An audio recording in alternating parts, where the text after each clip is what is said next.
بسم الله والصلاة والسلام على رسول الله. معاكم قناة يوميات أميرة البنا.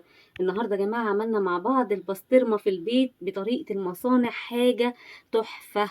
لونها جميل وشكل وريحتها تحفة. خطواتها سهلة وبسيطة جدا جدا. اللي مش متوفر عنده البسطرمة يا جماعة هيتبسط قوي النهاردة إن شاء الله من الفيديو ده. هيقدر يعمله في البيت بمنتهى السهولة ومضمونة. لحمة احنا اللي شاريينها الله أعلم بتاعة المصانع، لحمة شكلها ايه ونوعها ايه ومصدرها ايه. انما ده عرق، هقول لكم ايه العرق بالظبط اللي احنا المفروض نشتريه وازاي نعملها بطريقه المصانع وبحركات وتكات المصانع بالظبط. تمام كده.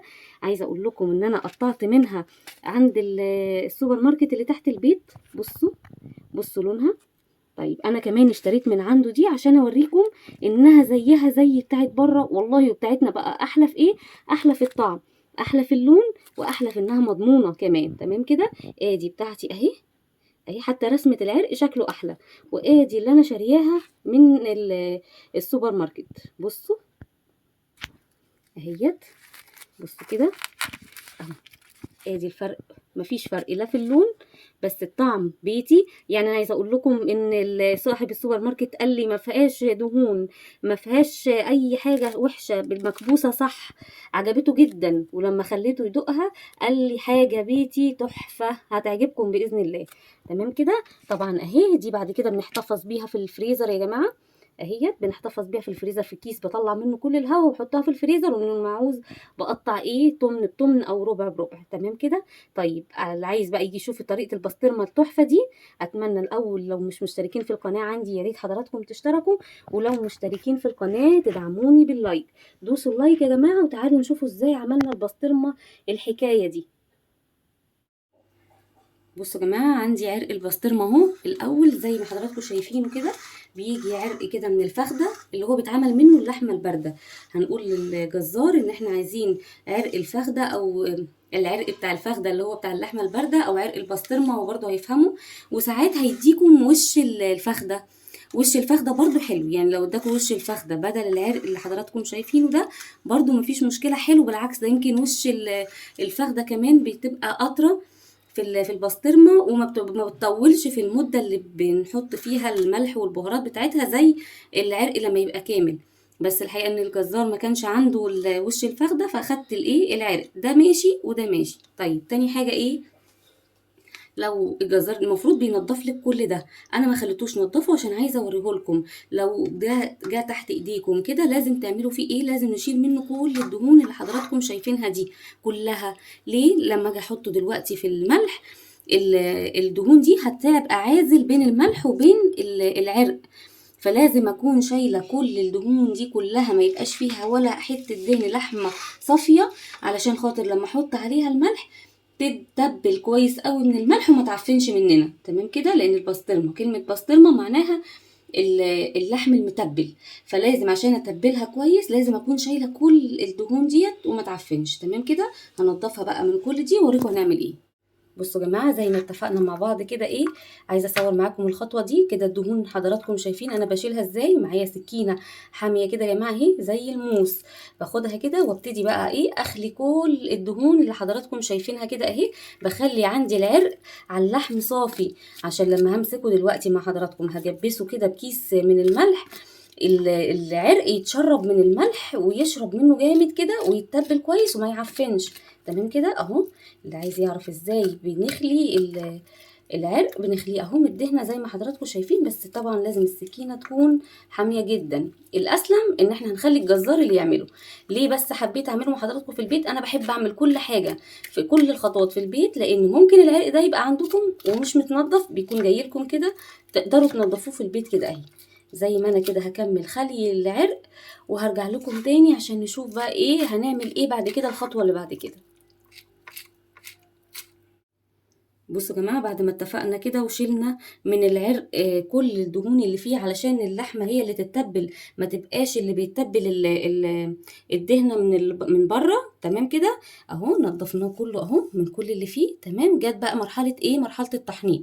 مرحله التحنيط دي هعملها بايه؟ هعملها بملح، ملح ناعم ملح خشن مش هتفرق، يعني زي ما موجود ومتاح.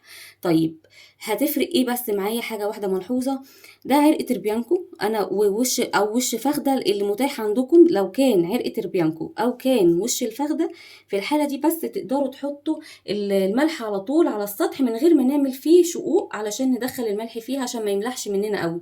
اما لو انتوا طلبتوا من الجزار ما لقيتوش لا وش فخده ولا عرق تربيانكو واداكوا عرق من العضله بتاعه الفخذ كده، حسيتوا ان هي محتاجه سوى اكتر او عجوزه او اي حاجه من دي، تقدروا بقى تفتحوها شويه وتحطوا فيها الملح.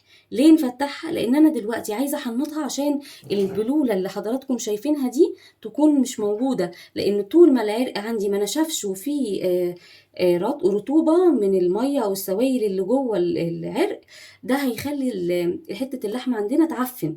فانا لازم انشف العرق ده كويس قوي من اي رطوبه فيه، اللي هي الرطوبه اللي حضراتكم شايفينها كده تمام كده، لازم تنشف علشان خاطر اللحمه لما تنشف ما تعفنش مني، لان انا هسيبها فتره. طيب انا دلوقتي حطاها على قماشه بيضه كده، القماشه دي تكون نظيفه طبعا وتكون بتسمح لدخول الهواء وخروجه عشان ما تعفنش معانا برضو. تمام كده، ادي بقى حته القماشه اهي حطيتها عليها وهجبسها فيها حتة القماشة. بعد كده لما هلفها تكبس الملح معايا قوي وتخليها تتبل كويس جدا. تمام كده، هذكركم تاني ان احنا لازم نشيل كل الدهون الاول، علشان المرحلة دي لما اجي احط الملح كده واتبلها في الملح تتبل قوي، وفي نفس الوقت الجلد الدهنة ما تعملش عازل، وابقى بتبل الدهن وما تخليش اللحمة تتبل. تمام كده. طيب هعمل ايه بقى؟ هاخد الملح كده اهو وهبتدي يا جماعة ايه؟ احنطها اهي اهي. طبعا ده عرق تريبيانكو زي ما قلنا كيلو ربع، فمش هعمل له خروم علشان ما يحدقش، يعني احنا مش برضو بنحب الحاجه تكون حادقه قوي. تمام كده، بس في المرحله دي لازم تكبسوا الملح كويس قوي، لان الملح ده ماده حفظ، هو اللي هيحفظ اللحمه وهو اللي هينزل منها كل السوائل اللي فيها ان شاء الله. دي اهم مرحله عشان ما تصبحوش تلاقوا العرق عفن مننا. تمام كده، هكمل كده بقى كلها كده من كل الاتجاهات وارجع لكم تاني. بصوا يا جماعه، بعد ما حنطته كويس كده اهو بالملح من كل الاتجاهات تمام كده، هعمل ايه وهي لسه طريه كده؟ لان دي بكره ان شاء الله هتكون نشفت. هاجي عند الديل كده عشان هتحتاج اعلقها وهي طريه كده. انا مش هعلقها النهارده، بس هضطر اعمل الخطوه دي النهارده لان بكره هتبقى صعب عليا ان انا اخرمها بسكينه كده اهي. هنزلها من ورا كده بس لحد ما احس ان السكينه بس ايه بانت اهي من اهي. تمام كده، دي بس ايه اللي انا هحط فيها اعلقها كده من بكره. طيب هعمل ايه بقى دلوقتي كده؟ هاجي بقى كده اهو هلفها لفه كويس قوي كده اهي.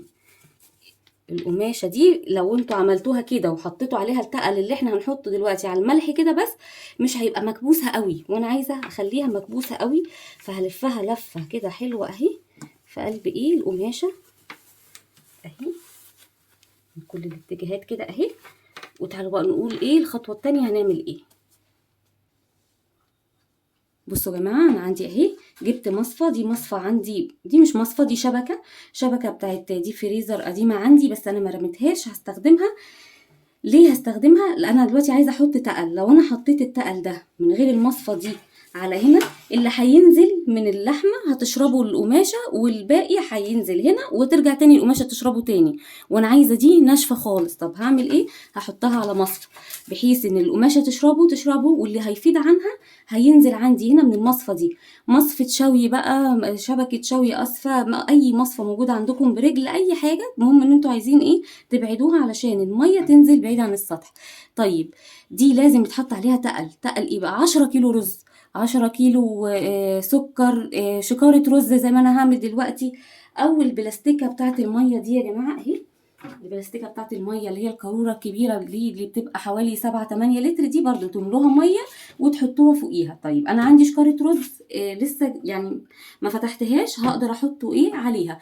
ده او ده اي او كل ما الميه اي تقل بس تكون موجوده. طب لو انا حطيتها كده من غير البلانشة التقل هيبقى على حته وحته لا، فهعمل ايه؟ هجيب القطاعه بتاعتي. بصوا يا جماعه اهي دي اهي هحطها مستويه بحيث ان انا لما احط التقل هيبقى عليها كلها ويوزع التقل صح وينزل الميه من كل قطعه اللحمه. تمام كده. هسيبها قد ايه؟ هسيبها 24 ساعه تنزل كل الميه اللي فيها واضمن ان هي نشفت واتحنطت تمام. طيب هعمل ايه بقى؟ هاجي على مكان يكون تهويته كويسه، يعني تحت شباك ويكون الشباك ده مفتوح وفيه سلك ما يدخلش حشرات وما يدخلش اي حاجه. جيد التهويه علشان ما يتعفنش مني. تمام كده. ولما احطها في المكان الجيد التهويه تحت شباك يكون مفتوح، ابتدي بقى احط عليها ايه بقى؟ التقل بتاعي ايا كان. بصوا يا جماعه احنا كده حطينا ايه؟ التقل اهو. شكاره رز تكون ايه دي عباره عن 25 كيلو، هي دي اللي هتكون تقل كويس اكتر من اي حاجه. بس لو مش موجوده عندنا ممكن باكيتة سكر او باكيتة رز زي ما حضراتكم عندكم كده، وتحطوا التقل ده بحيث ان هو يكون ينزل كل الميه ويكون متوزع صح. هسيبها لمده 24 ساعه زي ما اتفقنا. تمام كده 24 ساعه. وبعد كده بقى بكره هوريها لكم ان شاء الله نزلت ميه ايه ونشفت ازاي وبقى شكلها ايه، وان شاء الله هتنجح معانا وهتبقى زي احسن من بره 100 مره واضمن كمان. بصوا يا جماعه كده، بصوا انا سبتها لمده 24 ساعه زي ما حضراتكم شفتوا كده ايه، زي ما حطيناها كده امبارح. تمام كده 24 ساعه على نفس الكاميرا كده ايه في التحنيط بالملح. بصوا كميه الميه اللي نزلت من قطعه اللحم. الميه دي يا جماعه هي اللي بتعمل العفونة لو فضلت موجودة في قطعة اللحم. تمام كده. عايزة اقول لكم ان القماشة دي استفدت منها ان هي كمرت قطعة اللحم في قلب الملح تنزل كل كمية المية دي. لو ما عملناش كده كانت المية اللي هتنزل معاها ملح، والملح اللي هينزل ما كانش الملح لما ينزل مش هتكمرها كده ومش هيبقى ينزل كل كمية المية دي. غير كمان ان القماشة عندي هنا فيها كمية مية رهيبة هنشوفوها دلوقتي مع بعض. تمام كده. كده انا سايباها زي ما اتفقنا 24 ساعة بالظبط. وتعالوا بقى نشوفوا ايه قطعة اللحم شكلها ايه بقى من جوه. بصوا يا جماعة تعالوا نشوف كده من جوه ايه قطعة اللحم بقت شكلها ايه. بصوا اهيت. بصوا كده اهي كده نزلت كل المية اللي فيها اهي. تمام كده. هعمل بقى فيها ايه؟ هاخدها كده اشطفها بالراحة كده من المية، يعني ابل ايدي مية كده ونزل منها كل الملح ده وارجع لكم تاني.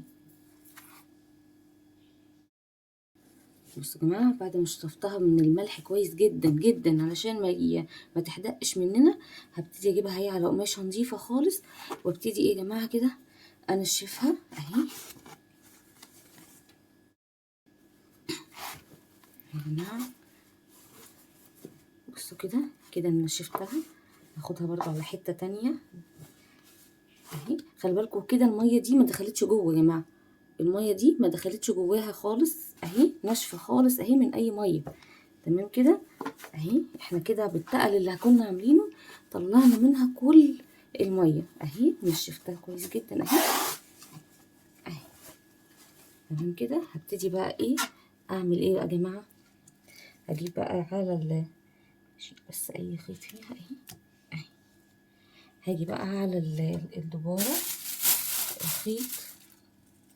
الخيط اللي هو بيبقى بقول لكم بتاع ايه ده كمان، اللي هو بتاع المراتب اللي بيتخيط بيه المراتب التخين ده. تمام كده عشان ما يتقطعش مني وما ياخدش العرق ويقع مني لان بيتعلق فتره. تمام كده. فهاخده كده اطلع منه وايه وابتدي اربطه هنا. بص كده يا جماعه انا قطعت حته من الخيط كده على قدها كده بالظبط اهي اهي كده وربطتها. وهعمل ايه بقى؟ هعلقها لمدة 24 ساعة تاني في الهواء في مكان جيد التهوية برضه، واكون فاتحة جنبها شباك وان شاء الله مش هتبوظ مش هجرالها حاجة لان كمان الجو ايه حلو مش حر. تمام كده. فهعلقها بقى كده اوريكم هعلقها ازاي. بصوا يا جماعه زي ما حضراتكم شايفين كده، انا اخدتها بعد كده وعلقتها اهي في مكان يكون جيد التهويه كده. انا معلقاها كده اهي على ايد المطبخ كده وفاتحه الشباك في وشها. تمام كده، لازم المكان يكون تهويته كويسه عشان العرق ما يبص مننا. تمام كده، وهو ان شاء الله مش هيبوظ ولا حاجه. 24 ساعة زي ما اتفقنا في مكان جيد التهوية، ونرجع مع بعض نشوف بعد كده هنعمل فيه ايه بإذن الله. تمام كده.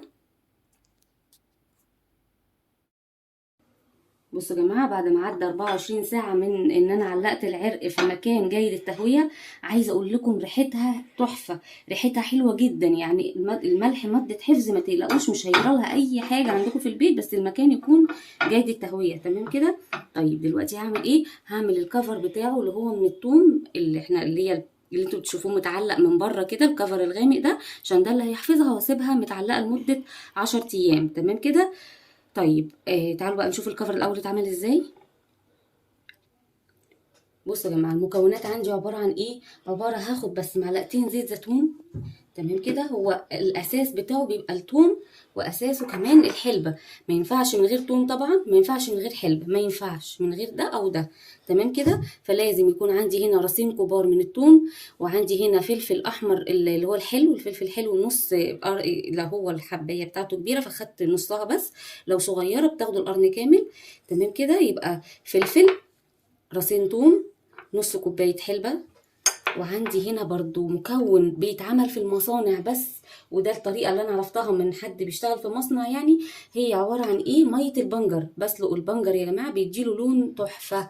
تمام كده، وتخلي اللحم من جوه وردي ان شاء الله وتعجبكم. طيب ده بدل الالوان الصناعية، ده حاجة طبيعية. تمام كده. المصانع بتحط ساعات الوان صناعية، انما ده الحاجة الطبيعية عندنا هي ايه؟ مية البنجر. بسلق البنجرية وباخد المية بتاعتها بعد ما تبرد خالص وتسقع خالص عشان ما تعملش عفونة للحمة. تمام كده. وعندي معلقة كبيرة من البابريكا، ونص معلقة كبيرة شطة. وعندي كمون هاخد منه معلقتين، وعندي كزبرة هاخد منها معلقتين، وهاخد بقى معلقة صغيرة من الملح، مش هاخد اكتر من كده لان اللحمة عندي اتشبعت من الملح اللي انا ضغطتها بيه او حنطتها بيه. لو حطيت ملح زيادة هتملح قوي، ملحها هيزيد. وطبعا زي ما قلنا معلقتين زيت زيتون. طب هنشتغل ازاي؟ هاجي بقى اقطع في الكبه كده ايه عشان اعمل ايه الكفر بتاعها. هقطع كده الفلفل، واحط الثوم، وهحط كمان المعلقه الصغيره من الملح، معلقه كبيره من البابريكا. البابريكا ده اللي هو بيبقى الفلفل القرنقوطي البارد. وهاخد كمان شطه، بس الشطه اختياري يا جماعه، يعني الشطه اختياري، اللي عايز يحطها يحطها، بس هي لو سبايسي هتبقى حلوه ان شاء الله. فهحط ايه؟ معلقه صغيره من الشطه، واحط كمان معلقتين من الكزبره، من الكمون، اسفه ده كمون. معلقتين من الكزبره، الاتنين ناعمين اهم.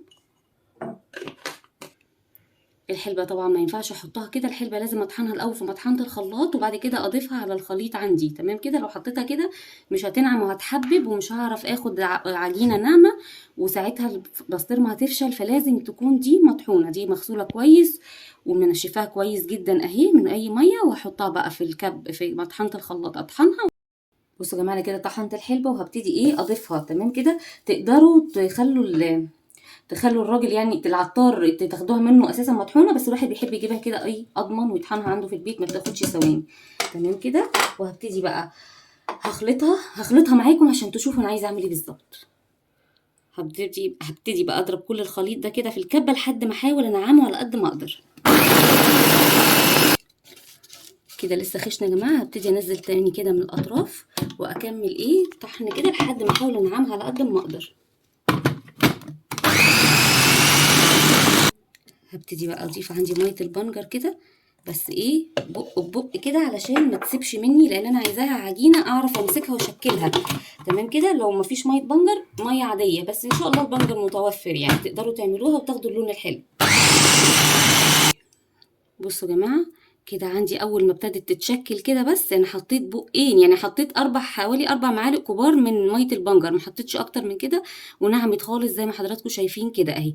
اول ما ابتدت تتشكل خلاص هوقف طحن كده. بس هعمل ايه؟ هحط بقى معلقتين كبار من زيت الزيتون، ممكن زيت عادي بس زيت الزيتون متواجد يبقى ايه افضل. تمام كده، واحط زيت الزيتون واخلي برضو الخليط كله ايه يمتزج مع بعضه. بصوا يا جماعه، بعد ما خدت عجينه ملسه كده وناعمه خالص كده بتتشكل كده معايا تمام كده، هبتدي بقى ايه اعمل الكفر بتاع عرق البسطرمه. بصوا يا جماعه كده هاخد كده ايه بقى من العجينه تمام كده، وابل ايدي بس كده في ميه البنجر عشان بس العجينه ما تبقاش لازقه في ايدي اهي. وابتدي بقى ايه اخدها كده اهي من فوق كده، اعمل بقى ايه الكفر بتاع بتاع عرق البسطرمه اهو. تمام كده اهي، تمام كده. السر بقى ان البسطرمه تنجح معانا هو ايه يا جماعه؟ هو اللي حضراتكم شايفين كده، ان انا يكون السطح ناعم خالص، ما يبقاش فيه حبيبات ومفرغ بحيث ان الهواء يخش ويبوظها. لازم تبقى ملساء ومغطياه كويس جدا من كل ناحيه. هتعمل كده ازاي؟ في ان احنا ننعمها خالص زي ما حضراتكم شايفين كده.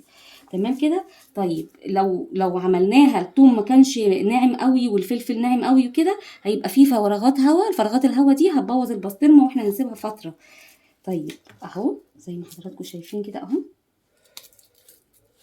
اهوت اهي، ونغطيها من كل الاتجاهات، ما نسيبش حاجه فيها خالص عريانه.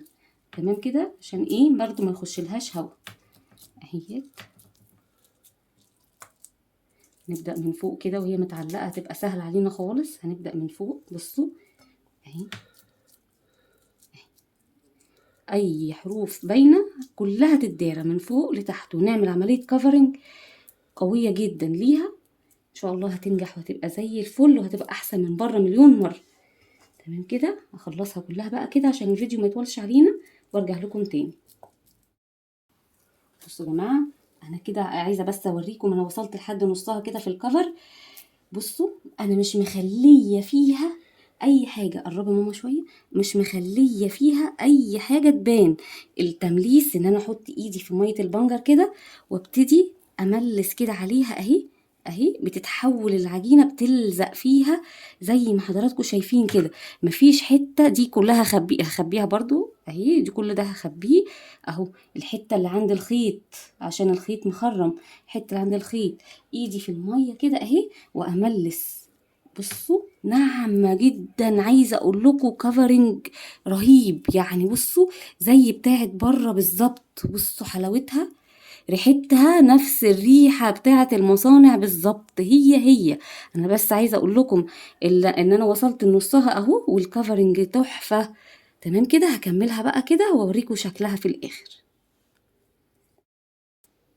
بصوا يا جماعه، انا كده عملت لها كفرنج كلها كده اهي، وخبيت بالذات اكتر حته عشان متعلق منها الايه، الحته اللي فيها الخيط الدباره دي.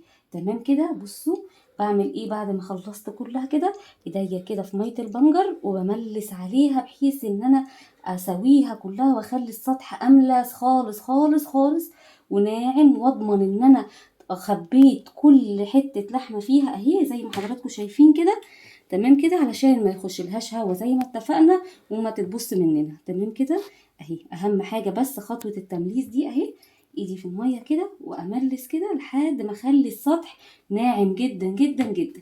بصوا بقى الحلاوه، بصوا جمالها، احلى من بتاعه مره 100 مره، ومضمونه وعلى ايدينا وكل حاجه. تمام كده. وكمان الناس اللي ما بتبقاش متوفر عندها البسطرمه، سواء ساكنه في حته ما فيهاش بسطرمه كتير، او كمان في بلد عربي ما فيهاش بسطرمه، او في اي بلد يعني ما فيهاش بسطرمه، تقدروا تعملوها. عايزه اقول لكم خطيره، ريحتها تحفه. تمام كده، هقول لكم بقى هعلقها فين عندي دلوقتي، عشان ده المكان اكتر مكان عندي جيد التهويه، وهقول لكم هعلقها لمده قد ايه. بصوا كده يا جماعه، انا كده حطيتها لهم فين، حطيتها لهم في مروحه السقف في الصاله، لان دايما الفرندا عندي مفتوحه في وشها وهي عايزه يبقى مكان جيد التهويه. لو ما عندكمش حطوها في مكان دايما يبقى ايه في مروحه جيد التهويه. فهنا اكتر حاجه عندي علقتها لهم في قلب الصاله. لمده قد ايه؟ ده عرق تريبيانكو بيقعد حوالي 10 ايام، يعني من 7 ل 10 ايام. اما لو العرق اللي انتوا جايبينه كبير شويه ممكن يقعد اكتر من كده. تمام كده. طيب هعمل ايه؟ كل يوم هوريكم شكلها ايه لقطه بلقطه. بصوا كده يا جماعه، البسطرمه بتاعتي عدى عليها حوالي بالظبط كده ايه 6 ايام. 6 ايام كل يوم بتك عليها كده بقيها لسه طريه، كاني لسه عاملاها دلوقتي وايديا بتبصم فيها. فبسيبها لمده ايه، دلوقتي عدى 6 ايام، هسيبها كمان معاهم 5 ايام واقول لكم وصلنا لحد فين. بصوا ابتدت تنشف النهارده، بس ابتديت احس انها بتنشف. تمام كده. ما ينفعش برضو تتقطع من دلوقتي. 5 ايام كمان واقول لكم وصلنا لحد فين. كده يا جماعه، عندي هنا البسطرمه بتاعتي ايه عدى عليها كمان 5 ايام. تمام. لقيتها دلوقتي، بصوا لما باجي ادوس عليها نشفت خالص كده. تمام كده. هقطعها مع بعض كده إيه نصين، وبعد كده هنقطعها في السوبر ماركت اللي تحت عشان تبقى تقطيعتها كويسه كده. وان شاء الله ايه هتطلع حلوه وزي الفل من جوه، هتعجبكم باذن الله. بصوا كده يا جماعة، عايزة اقول لكم ان الكفر بتاعها ثابت زي ما هو، حاجة وهم يعني، ولا حتة منه اتعرت ولا اي حاجة. هنستعين بس كده بالبشمهندس اسامة، هيقطعها لنا كده تقطيع عشان حضراتكم تشوفوها من جوه شكلها إيه الاول. وبعد كده ان شاء الله هنزل اقطعها في السوبر ماركت، لانه مشكورا تطوع ان هو ايه يقطعها لي تقطيعه كويسه عشان تبقى رفيعه. وبعد كده هعمل لكم بيها وصفات كتير في القناه ان شاء الله باذن الله. بس ايه، تعالوا بقى نشوف كده ايه من جوه شكلها ايه، هتعجبكم جدا باذن الله. طبعا من غير الوان صناعيه. بصوا يا جماعه، بصوا بقى حلاوه البسطرمه بتاعتي. عايزه اقول لكم ريحتها عسل تحفه، بدون الوان صناعيه. وبدون الوان صناعيه وبدون اي حاجه. بصوا، بصوا طعمها حكايه. وبصوا الطبقه بتاعت الثوم والكفر بتاعها بتاع التوابل عسل، ريحتها طبعا ده جميله. تقطيع سكينه بصوا مش طبعا دي تقطيعه سكينه، تقطيعه تخينه. دوقها كده يا باشمهندس وقول لنا ايه رايك فيها. ثواني كده، الباشمهندس اسامه اخويا هيدوقها وهيقول لنا حلوه ولا ايه. جميله ما شاء الله. لا والله حلو. طب مم. الحمد لله رب العالمين. ان شاء الله هتعجبكم جدا يا جماعه. ولسه هصور لكم بقى بعد ما اقطعها في السوبر ماركت شكلها ايه بقى، ونحتفظ بيها في الفريزر. وعايزه اقول لكم شكلها وطعمها حكايه، هتعجبكم باذن الله. وطريقتي سهله وبسيطه وزي بتاعه المصانع بالظبط. بصوا يا جماعه، البسطرمه بتاعتي اهي بعد ما قطعتها. عايزه اقول لكم ريحتها وطعمها حاجه وهم، هتعجبكم جدا باذن الله. اتمنى بقى البسطرمه بتاعتي لو عجبتكم النهارده تدعموني بلايك وشير وسبسكرايب في القناه. واشوفكم ان شاء الله في فيديو جديد، والسلام عليكم ورحمه الله وبركاته.